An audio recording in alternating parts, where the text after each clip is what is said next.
जय बाबा केदार। जय बाबा केदार। जय बाबा केदार।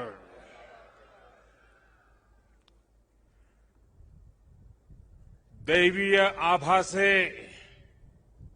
सुसज्जित इस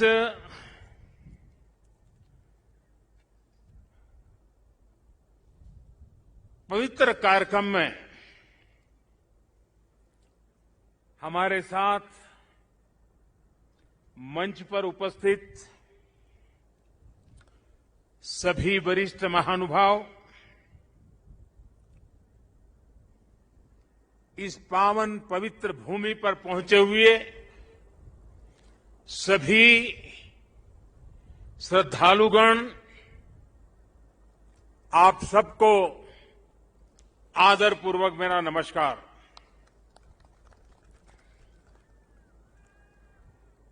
आज सभी मठों, सभी 12 ज्योतिर्लिंगों, अनेक शिवालय, अनेक शक्तिधाम, अनेक तीर्थ क्षेत्रों पर देश के गणमान्य महापुरुष, पूज्य संतगण, पूज्य शंकराचार्य परंपरा से जुड़े हुए सभी वरिष्ठ ऋषि मनीषी और अनेक श्रद्धालु भी देश के हर कोने में आज केदारनाथ की इस पवित्र भूमि के साथ, इस पवित्र माहौल के साथ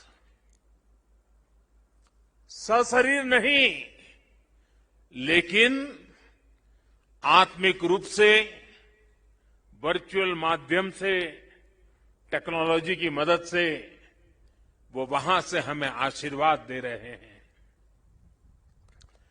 आप सभी आदि शंकराचार्य जी की समाधि की पुनः स्थापना के साक्षी बन रहे हैं। ये भारत की आध्यात्मिक समृद्धि और व्यापकता का बहुत अलौकिक दृश्य है। हमारा देश तो इतना विशाल है,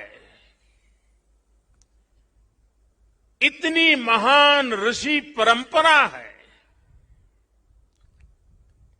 एक से बढ़कर एक तपस्वी आज भी भारत के हर कोने में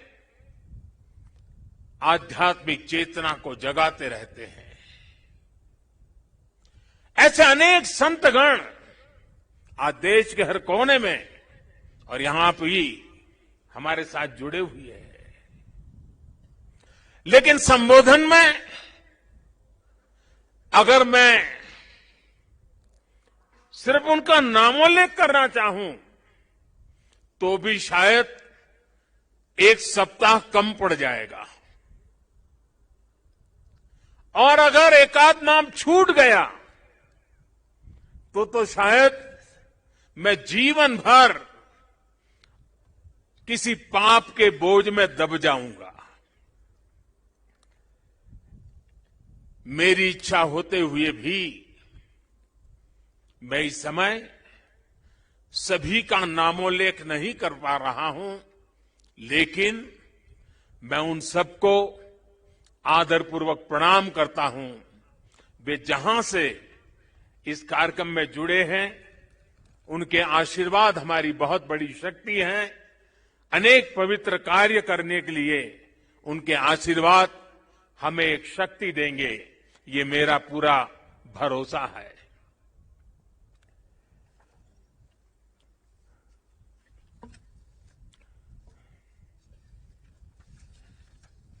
हमारे यहां कहा जाता है,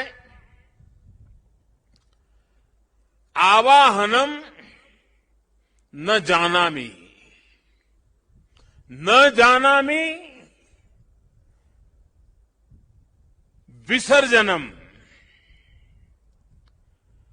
पूजाम चैव न जानामि क्षमस्व परमेश्वरम। इसलिए मैं हृदय से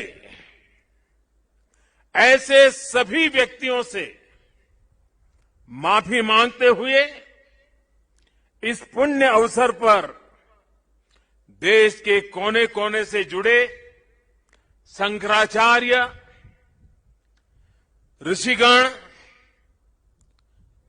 महान संत परंपरा के सभी अनुयायी, आप सबको यहीं से प्रणाम करके मैं आपका आशीर्वाद मांगता हूं।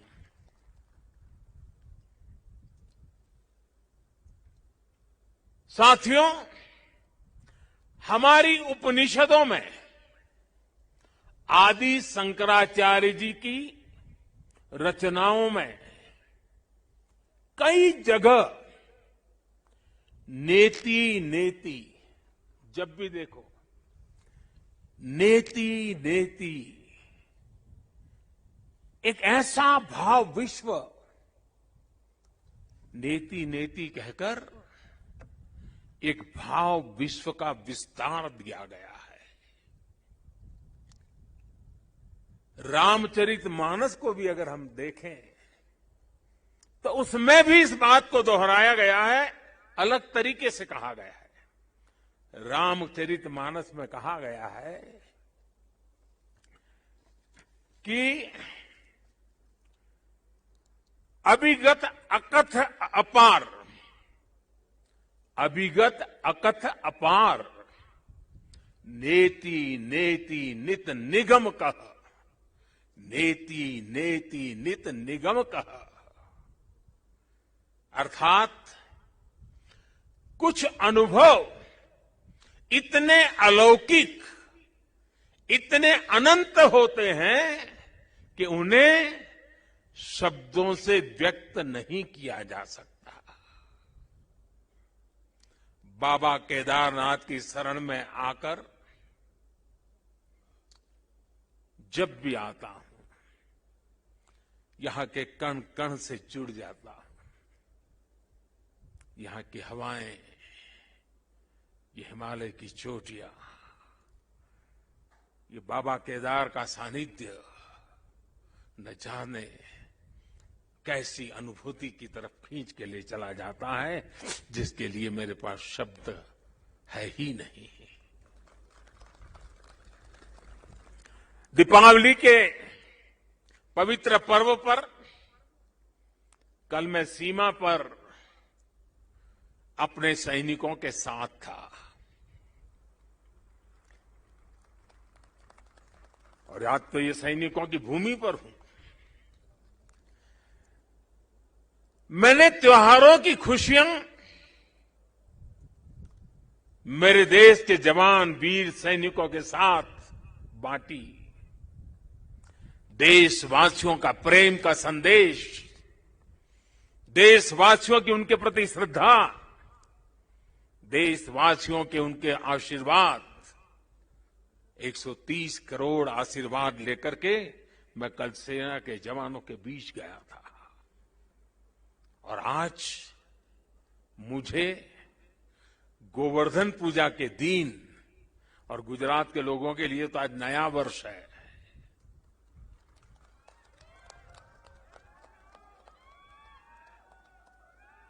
गोवर्धन पूजा के दिन केदारनाथ जी में दर्शन पूजन करने का मुझे सौभाग्य मिला है। बाबा केदार के दर्शन के साथ ही अभी मैंने आदि शंकराचार्य जी की समाधि स्थान, वहां कुछ पल मैंने बिताए। एक दिव्य अनुभूति का वो पल था।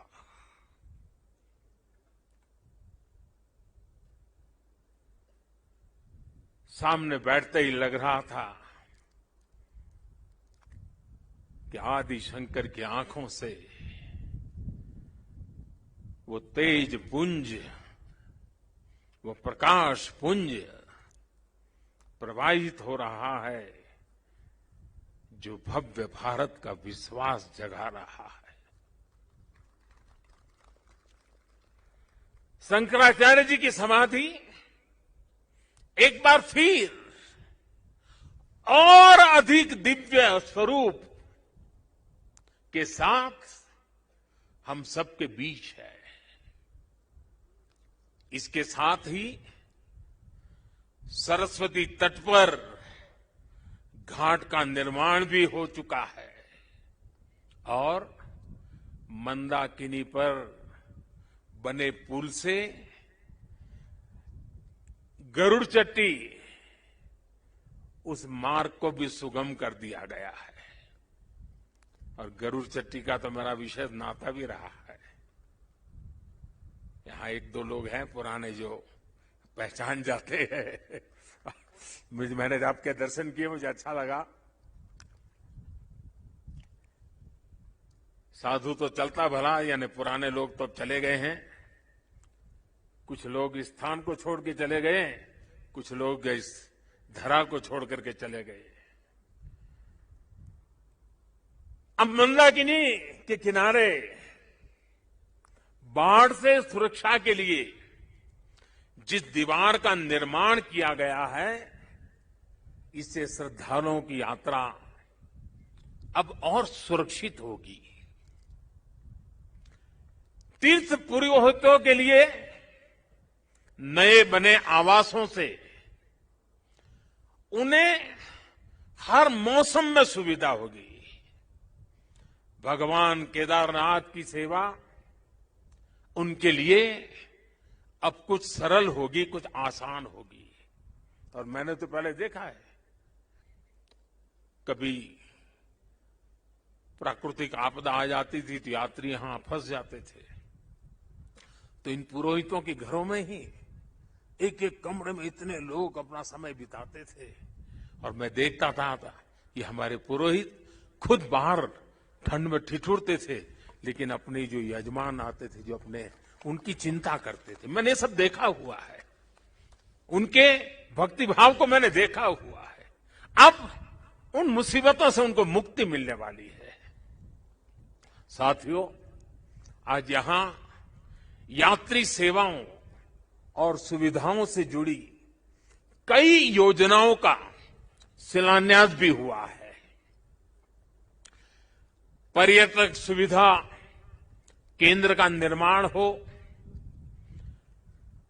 यात्रियों की और इस इलाके के लोगों की सुविधा के लिए आधुनिक अस्पताल हो, सारी सुविधाओं वाला अस्पताल हो, रेंट सेंटर हो, ये सभी सुविधा श्रद्धालुओं की सेवा का माध्यम बनेगी। उनके तीर्थाटन को अब कष्ट से मुक्त, केदार से युक्त, जय भोले के चरणों में लीन होने का यात्रियों को एक सुखद अनुभव होगा। साथियों, बरसों पहले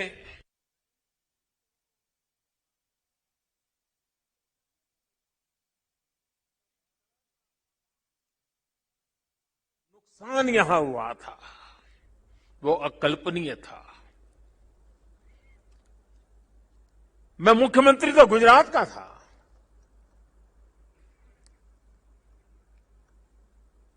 लेकिन मैं अपने आप को रोक नहीं पाया था। मैं यहां दौड़ा चला आया था। मैंने अपनी आंखों से उस तबाही को देखा था, उस दर्द को देखा था। जो लोग यहां आते थे वो सोचते थे कि क्या अब ये हमारा केदार धाम या हमारा केदारपुरी फिर से उठ खड़ा होगा क्या? लेकिन मेरे भीतर की आवाज कह रही थी, ये पहले से अधिक आन बान शान के साथ खड़ा होगा।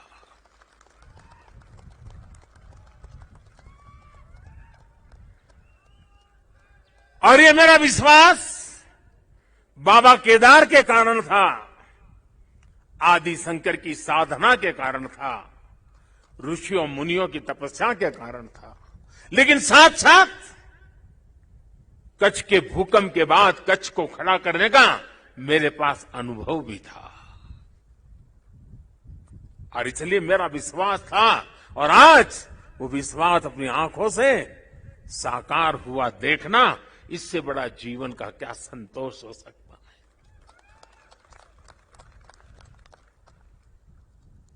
मैं इसे अपना सौभाग्य मानता हूं कि बाबा केदार ने, संतों के आशीर्वाद ने, इस पवित्र धरती ने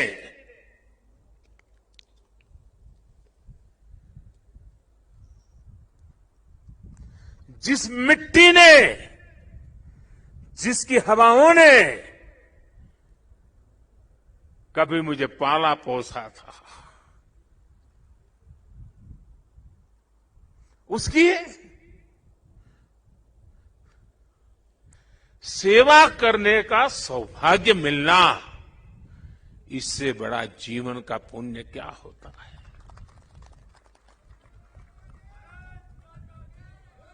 इस आदि भूमि पर शाश्वत के साथ आधुनिकता का ये मेल, विकास के ये काम भगवान शंकर की सहज कृपा का ही परिणाम है। ये ईश्वर नहीं क्रेडिट ले सकता, इंसान क्रेडिट नहीं ले सकता, ईश्वर कृपा ही इसकी हकदार है।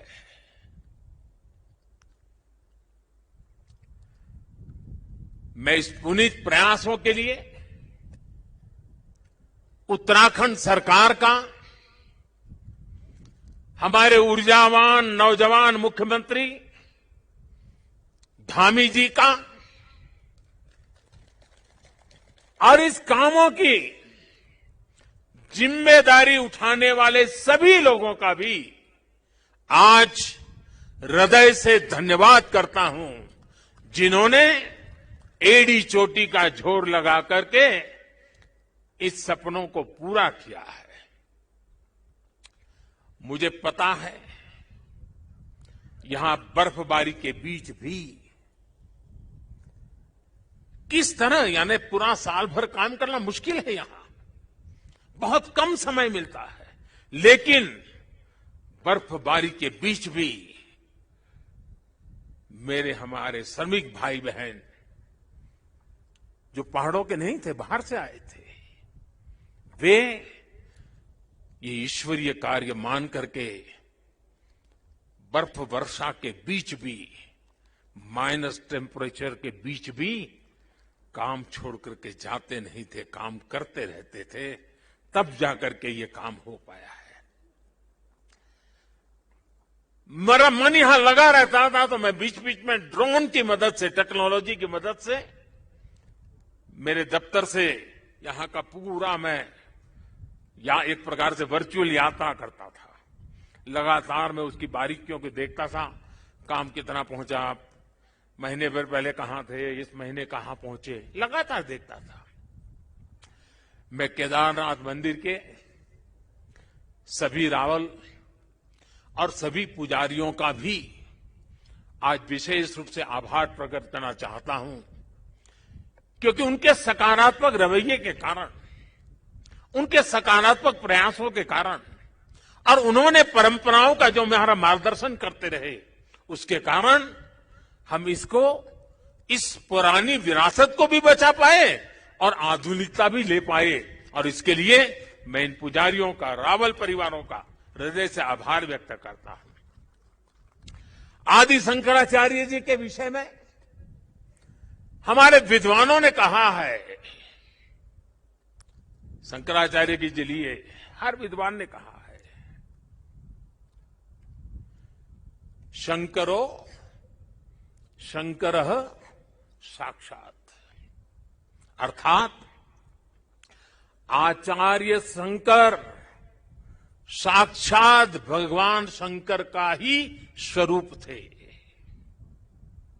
ये महिमा, ये देवत्व आप उनके जीवन के हर क्षण हम अनुभव कर सकते हैं। उसकी तरफ जरा नजर करें तो सारी स्मृतियां सामने आ जाती हैं। छोटी सी उम्र में, बालक उम्र में अद्भुत बोध,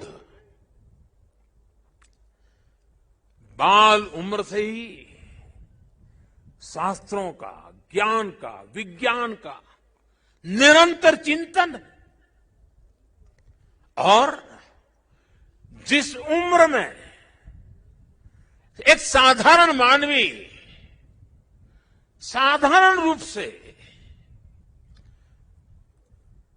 संसार की बातों को थोड़ा देखना समझना शुरू करता है, थोड़ी जागृति का प्रारंभ होता है, उस उम्र में वो वेदांत की गहराई को, उसके गुढ़ार्थ को सांगोपांग विवेचन, उसकी व्याख्या अविरत रूप से किया करते थे।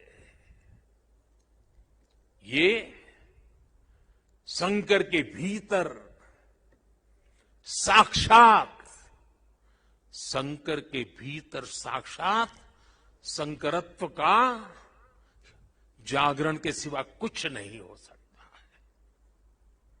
ये शंकरत्व का जागरण था। यहां संस्कृत और वेदों के बड़े बड़े पंडित यहां भी बैठे हैं और वर्चुअली भी हमारे साथ जुड़े हैं। आप जानते हैं कि शंकर का संस्कृत में अर्थ बड़ा सरल है। शंकर का अर्थ संस्कृत में होता है शम करोति स शंकर, यानी जो कल्याण करे वही शंकर है। इस कल्याण को भी आचार्य शंकर ने प्रत्यक्ष प्रमाणित कर दिया था। उनका पूरा जीवन जितना असाधारण था, उतना ही वो जनसाधारण के कल्याण के लिए समर्पित थे। भारत और विश्व के कल्याण के लिए अहर्निश अपनी चेतना को समर्पित करते रहते थे। जब भारत राग द्वेष के भंवर में फंस करके अपनी एकजुटता को खो रहा था, तब यानी कितना दूर का संत देखते हैं, तब शंकराचार्य जी ने कहा था न मे द्वेष रागो, न मे द्वेष रागो, न मे लोभ मोह, मदो नैव मैं नैव मात्सर्य भाव।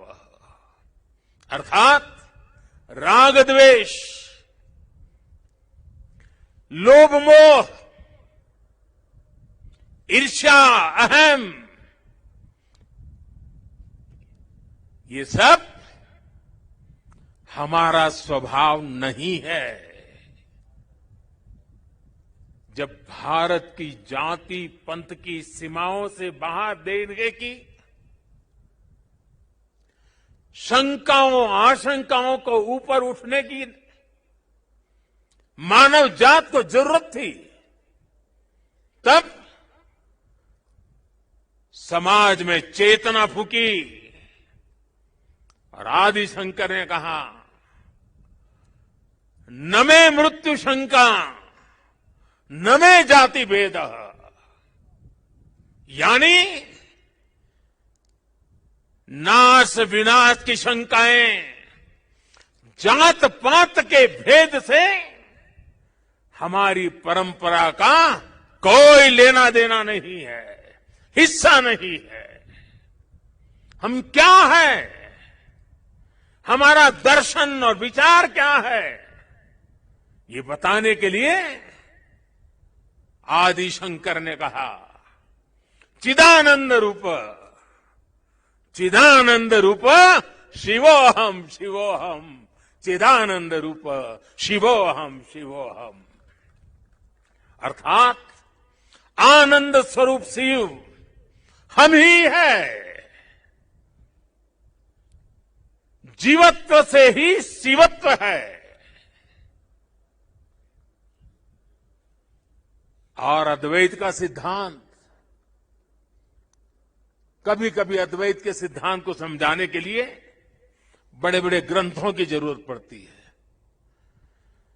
मैं तो इतना विद्वान नहीं हूं। मैं तो सरल भाषा में अपनी बात समझता हूं और मैं इतना ही कहता हूं, जहां द्वैत नहीं है वही तो अद्वैत है। शंकराचार्य जी ने भारत की चेतना में फिर से प्राण फूके और हमें हमारी आर्थिक परमार्थिक उन्नति का मंत्र दिया। उन्होंने कहा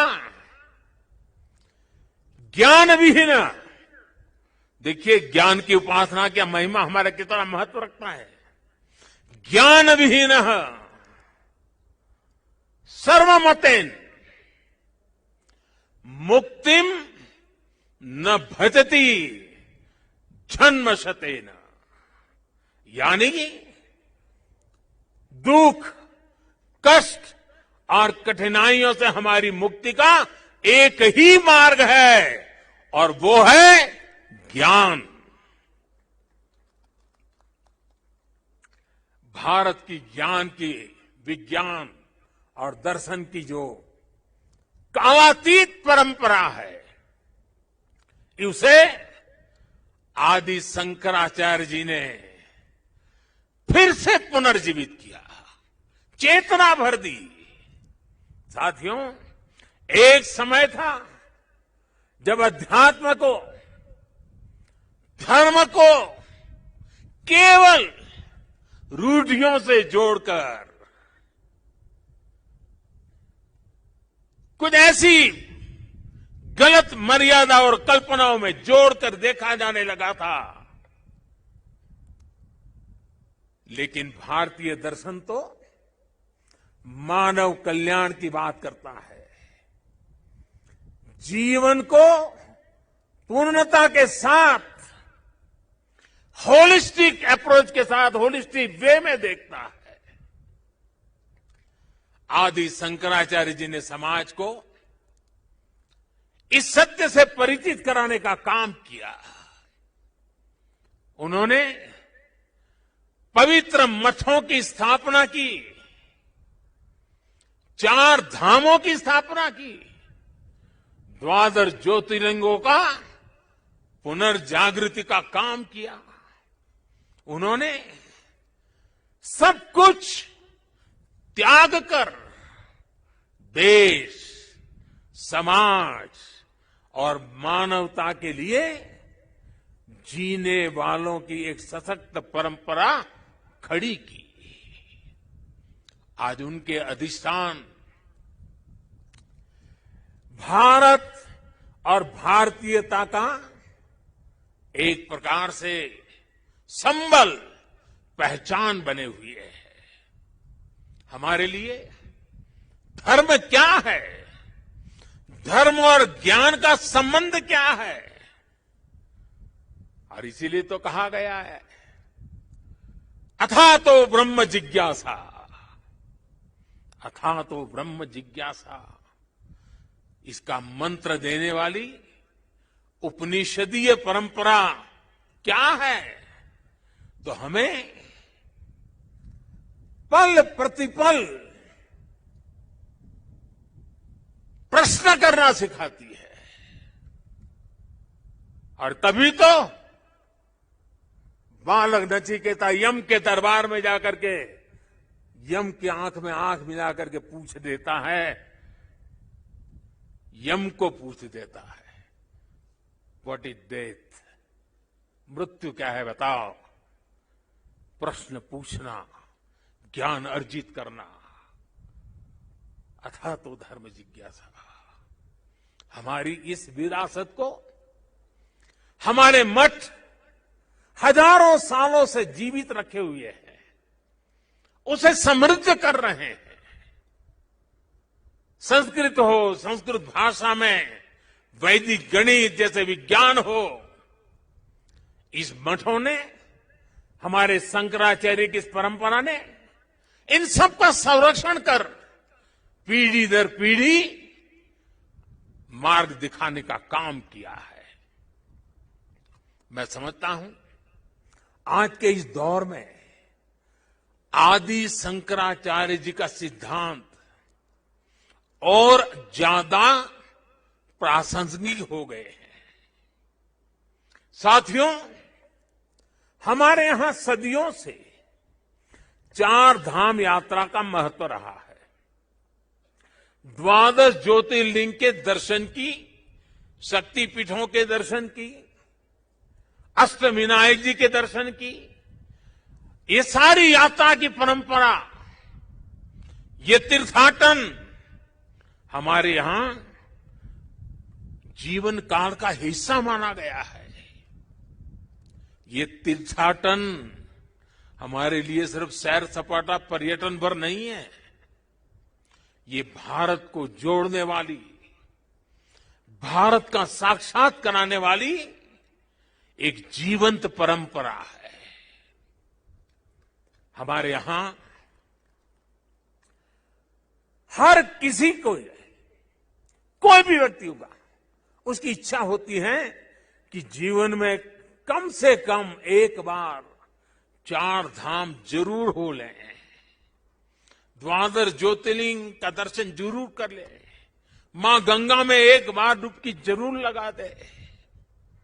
पहले हम घर में बच्चों को शुरू से ही सिखाते थे, परंपरा थी। बच्चों को घर में सिखाया जाता था, सौराष्ट्रे सोमनाथ च श्रीशैले मल्लिकार्जुनम, बचपन में सिखाया जाता था। 12 ज्योतिर्लिंग का ये मंत्र घर बैठे बैठे एक बृहत भारत का, विशाल भारत का हर दिन यात्रा करा देता था। बचपन से ही देश के इस अलग अलग हिस्सों से जुड़ाव एक सहज संस्कार बन जाता था। ये आस्था, ये विचार पूरब से पश्चिम तक, उत्तर से दक्षिण तक भारत की एक जीवित इकाई में बदल देता है। राष्ट्रीय एकता की ताकत को बढ़ाने वाला एक भारत श्रेष्ठ भारत का भव्य दर्शन सहज जीवन व्यवस्था का हिस्सा था। बाबा केदारनाथ के दर्शन करके हर श्रद्धालु एक नई ऊर्जा लेकर जाता है। साथियों, आदि शंकराचार्य की विरासत को, इस चिंतन का आज देश अपने लिए एक प्रेरणा के रूप में देखता है। अब हमारी संस्कृति के, हमारी इस विरासत को, आस्था के केंद्रों को इसी गौरव भाव से देखा जा रहा है जैसा देखा जाना चाहिए था। आज अयोध्या में भगवान श्री राम का भव्य मंदिर पूरे गौरव के साथ बन रहा है। अयोध्या को उसका गौरव सदियों के बाद वापस मिल रहा है। अभी 2 दिन पहले अयोध्या में दीपोत्सव का भव्य आयोजन और पूरी दुनिया ने उसे देखा है। भारत का प्राचीन सांस्कृतिक स्वरूप कैसा रहा होगा, आज हम इसकी कल्पना कर सकते हैं। इसी तरह उत्तर प्रदेश में ही काशी का भी कायाकल्प हो रहा है। विश्वनाथ धाम का कार्य बहुत तेज गति से अब तो पूर्णता की तरफ आगे बढ़ रहा है। बनारस में सारनाथ, नजदीक में कुशीनगर, बोध गया, यहां सब जगह पे एक बुद्ध सर्किट के अंतर्राष्ट्रीय पर्यटन को आकर्षित करने के लिए, विश्व के बुद्ध के भक्तों को आकर्षित करने के लिए एक बहुत तेजी से काम चल रहा है। भगवान राम से जुड़े जितने भी तीर्थ स्थान हैं, उनको भी जोड़ करके एक पूरा सर्किट बनाने का काम भी आज चल रहा है। मथुरा वृंदावन में भी विकास के साथ साथ यहां की शुचिता, पवित्रता को लेकर संतों की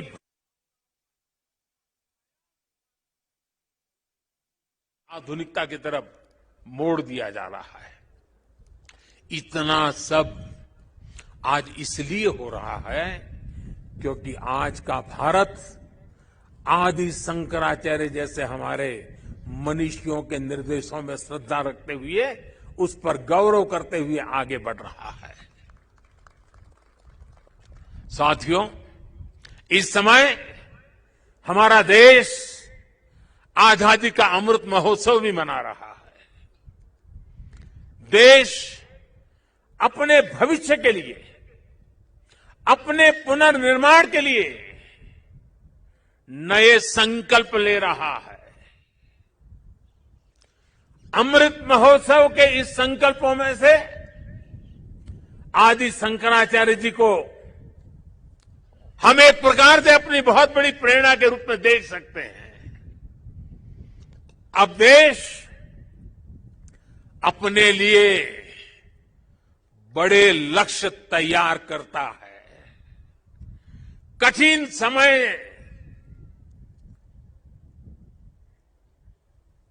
और सिर्फ समय नहीं, समय की सीमा भी हम निर्धारित करते हैं। तो कुछ लोग कहते हैं कि इतने कम समय में ये सब कैसे होगा। कभी कभी लोग ये भी कहते हैं, अरे यार होगा भी कि नहीं होगा। और तब मेरे भीतर से एक ही आवाज आती है, 130 करोड़ देशवासियों की आवाज भी जो सुनाई देती है, और मेरे मुंह से यही निकलता है, एक ही बात निकलती है, समय के दायरे में बंधकर भयभीत होना अब भारत को मंजूर नहीं है। आप देखिए, आदि शंकराचार्य जी को छोटी सी आयु थी, घर बार परिवार छोड़ दिया, सन्यासी बन गए। कहां केरल का कालड़ी और कहां केदार, कहां से कहां चल पड़े, सन्यासी बने। बहुत ही कम आयु में इस पवित्र भूमि में उनका शरीर इस धरती से विलीन हो गया। अपने इतने कम समय में उन्होंने भारत के भूगोल को चैतन्य कर दिया, भारत के लिए नया भविष्य गढ़ दिया। उन्होंने जो ऊर्जा प्रज्वलित की, वो आज भी भारत गतिमान बनाए हुए है। आने वाले हजारों साल तक ये गतिमान बनाए रखेगी। इसी तरह स्वामी विवेकानंद जी को देखिए, स्वाधीनता संग्राम में अनेक सेनानियों को देखिए। ऐसी कितनी ही महान आत्माएं, महान विभूतियां इस धरती पर आकर यहां प्रकट हुई, जिन्होंने समय की सीमाओं का उल्लंघन कर छोटे से कालखंड में कई कई युगों को गढ़ दिया। ये भारत इन महान विभूतियों की प्रेरणाओं पर चलता है।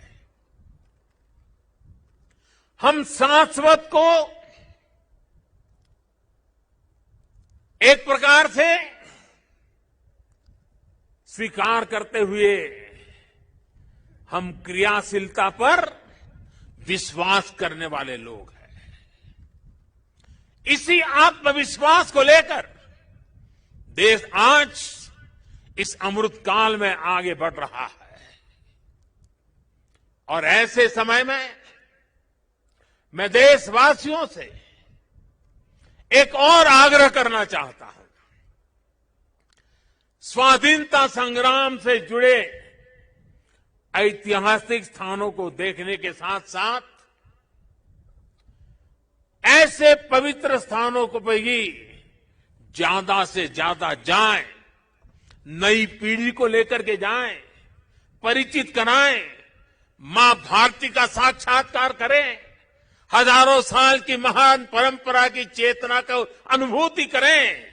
आजादी के अमृत काल में स्वतंत्रता आजादी का ये भी एक महोत्सव हो सकता है। हर हिंदुस्तानी के दिल में, हिंदुस्तान के हर कोने कोने में, हर कंकर कंकर में शंकर का भाव जग सकता है। और इसलिए निकल पड़ने का ये समय है।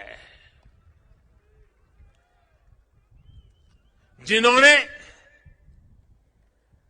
गुलामी के सैकड़ों वर्षों के कालखंड में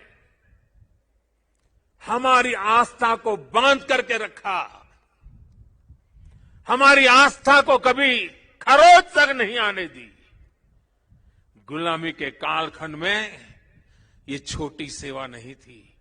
क्या आजादी के कालखंड में उस महान सेवा को उसको पूजना, उस पर तर्पण करना, वहां तप करना, साधना करना, क्या हिंदुस्तानी का नागरिक का कर्तव्य नहीं है?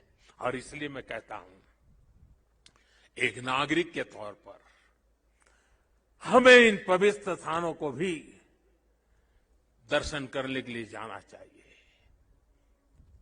उन स्थानों की महिमा को जानना चाहिए। साथियों, देवभूमि के प्रति असीम श्रद्धा रखते हुए, यहां की असीम संभावनाओं पर विश्वास करते हुए आज उत्तराखंड की सरकार यहां विकास के महायज्ञ से जुड़ी है, पूरी ताकत से जुड़ी है। 4 धाम सड़क परियोजना पर तेजी से काम हो रहा है। चारों धाम हाईवे से जुड़ रहे हैं।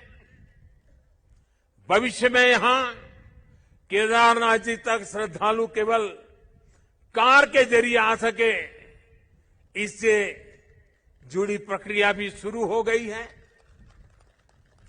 यहां पास में हो पवित्र हेमकुंड साहब जी हैं। हेमकुंड साहब जी के दर्शन आसान हो, इसके लिए वहां भी रोपवे बनाने की दिशा में तैयारियां चल रही हैं। इसके अलावा ऋषिकेश और कर्णप्रयाग को रेल से भी जोड़ने का प्रयास हो रहा है। अभी मुख्यमंत्री जी कहते थे पहाड़ के लोगों को तो रेल देखना भी दुष्कर होता है। अब रेल पहुंच रही है। दिल्ली देहरादून हाईवे ये बनने के बाद देहरादून से दिल्ली आने वालों के लिए समय और कम हो जाने वाला है। इस सब कामों को उत्तराखंड के पर्यटन को बहुत बड़ा लाभ मिलने वाला है। और मेरे शब्द उत्तराखंड के लोग लिख करके रखे। जिस तेज गति से इंफ्रास्ट्रक्चर बन रहा है, पिछले 100 साल में जितने यात्री यहां आए हैं ना, आने वाले 10 साल में उससे भी ज्यादा आने वाले हैं।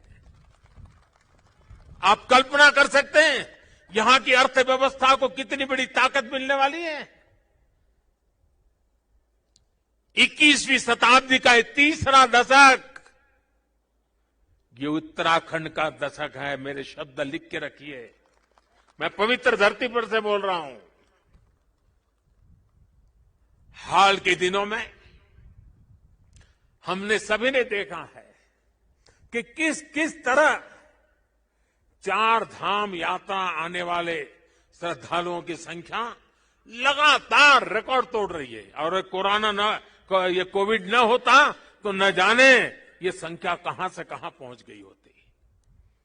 उत्तराखंड में मुझे ये भी बहुत खुशी हो रही है, खासकर मेरी माताएं बहनें, और पहाड़ में तो माताओं बहनों की ताकत का एक अलग ही सामर्थ्य होता है। जिस प्रकार से उत्तराखंड के छोटे छोटे स्थानों पर प्रकृति की गोद में होम स्टे का नेटवर्क बन रहा है, सैकड़ों होम स्टे बन रहे हैं। माताएं बहनें और लोग भी जो यात्री आते हैं वे भी होम स्टे को पसंद करने लगे हैं। रोजगार भी मिलने वाला है, स्वाभिमान से जीने का अवसर भी मिलने वाला है। यहां की सरकार जिस तरह विकास के कार्यों में जुटी है, इसका और एक लाभ हुआ है। यहां वरना तो हम हमेशा सुनते थे पहाड़ का पानी और पहाड़ की जवानी कभी पहाड़ के काम आती नहीं। मैंने इस बात को बदला है। अब पानी भी पहाड़ को काम आएगा, जवानी भी पहाड़ को काम आएगी। पलायन रुकना है। एक के बाद एक जो निर्णय हो रहे हैं, पलायन रुकना है। मान के चलिए साथियों, मेरे नौजवान दोस्तों, ये दशक आपका है, उत्तराखंड का है, उज्जवल भविष्य का है। बाबा केदार के आशीर्वाद हमारे साथ है। ये देवभूमि, मातृभूमि की रक्षा करने वाले अनेकों वीर बेटे बेटियों की ये जन्मस्थली भी है। यहां का कोई घर, कोई गांव ऐसा नहीं है जहां पराक्रम की कोई गाथा का परिचय न हो। आज देश जिस तरह अपनी सेनाओं का आधुनिकीकरण कर रहा है, उन्हें आत्मनिर्भर बना रहा है, उससे हमारे वीर सैनिकों की ताकत और बढ़ रही है। आज उनकी जरूरत को, उनकी अपेक्षाओं को, उनके परिवार की आवश्यकताओं को बहुत प्राथमिकता देकर के काम किया जा रहा है। ये हमारे ही सरकार है जिसने 1 रैंक 1 पेंशन की 4 दशक पुरानी मांग को पिछली शताब्दी की मांग इस शताब्दी में मैंने पूरी की। मुझे संतोष है, मेरे देश की सेना के जवानों के लिए मुझे सेवा करने का मौका मिला। इसका लाभ तो उत्तराखंड के करीब करीब हजारों परिवारों को मिला है, निवृत्त सैनिक परिवारों को मिला हुआ है। साथियों, उत्तराखंड ने कोरोना के खिलाफ लड़ाई में जिस तरह का अनुशासन दिखाया, वो भी बहुत अभिनंदनीय है, सराहनीय है। भौगोलिक कठिनाइयों को पार कर आज उत्तराखंड के लोगों को 100% सिंगल डोज का लक्ष्य हासिल कर लिया है। ये उत्तराखंड को ताकत का दर्शन कराता है, उत्तराखंड के सामर्थ्य को दिखाता है। और जो लोग पहाड़ों से परिचित हैं ना, उनको पता है कि काम आसान नहीं होता है। घंटों घंटों तक पहाड़ की चोटियों पर जाकर के 2 या 5 परिवार को वैक्सीनेशन दे करके रात रात चल करके घर पहुंचना होता है। कष्ट कितना होता है मैं अंदाज लगा सकता हूं। उसके बाद भी उत्तराखंड ने काम किया है। क्यों? उत्तराखंड के एक एक नागरिक की जिंदगी बचानी है।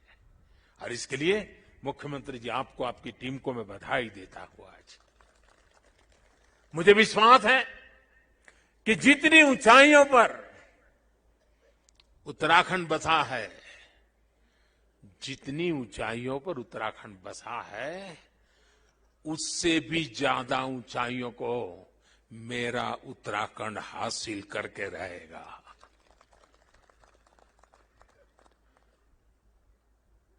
बाबा केदार की भूमि से, आप सबके आशीर्वाद से, देश के कोने कोने से संतों के, महंतों के, ऋषियों के, मुनियों के, आचार्यों के आशीर्वाद के साथ आज इस पवित्र धरती से अनेक संकल्पों के साथ हम आगे बढ़े। आजादी के अमृत महोत्सव में देश को नई ऊंचाई पर ले जाने का संकल्प हर कोई करे। दिवाली के बाद एक नया उमंग, नया प्रकाश, नई ऊर्जा हमें नया करने की ताकत दें। मैं एक बार फिर भगवान केदारनाथ के चरणों में, आदि शंकराचार्य जी के चरणों में प्रणाम करते हुए आप सभी को मैं एक बार फिर दिवाली के इस महापर्व से लेकर के छठ पूजा तक अनेक पर्व आ रहे हैं, अनेक पर्वों के लिए अनेक अनेक शुभकामनाएं देता हूं। मेरे साथ प्यार से बोलिए, भक्ति से बोलिए, जी भर करके बोलिए, जय केदार, जय केदार, जय केदार। धन्यवाद।